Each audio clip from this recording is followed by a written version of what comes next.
મિત્રો રાજસ્થાનમાં બહુ મોટું ભરતી કૌભાંડ સામે આવ્યું છે 2021ની સબ ઇન્સ્પેક્ટર એસઆઈની ભરતીની અંદર 14 લોકો જે હાલ તાલીમ લઈ રહ્યા હતા એ પરીક્ષાની અંદર પાસ થયા બાદ તો એમને પકડી લેવામાં આવ્યા છે અને કોર્ટની અંદર રજૂ કરવામાં આવ્યા. તો કોર્ટમાં જે લોકો હતા એમને માર્યા. એના બાદ કોર્ટે એમના 6 દિવસના રિમાન્ડ પણ મંજૂર કર્યા છે. અને આમાં સૌથી મોટો ખુલાસો ત્યાં થાય છે કે આ પરીક્ષાનો ટોપર નરેશ બિશ્નોઈ પણ આ કાંડમાં સંડોવાયેલો છે. એને ડમી કેન્ડિડેટ બેસાડેલો હતો, તો એના પણ રિમાન્ડ મંજૂર થયા છે. જ્યારે પાસ થયો ત્યારે તમારા જેવા કેટલાય જે ઉમેદવારો છે એમને ટિપ્સ આપતો હતો કઈ રીતે પરીક્ષા પાસ કરવી, અને આને એને ખુદે આવી રીતે કાંડ કરેલો છે. તો મિત્રો આ સ્પર્ધાત્મક પરીક્ષાનો આજે આ ક્ષેત્રમાં એટલું ભયાવહ બનતું જાય છે કે આની અંદરના એસેટ તમે છો.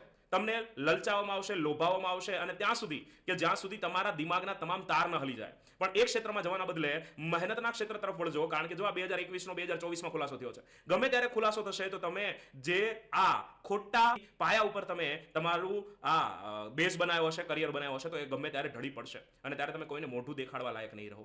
એટલે મહેનતનો રસ્તો પસંદ કરજો, એટલું જ હું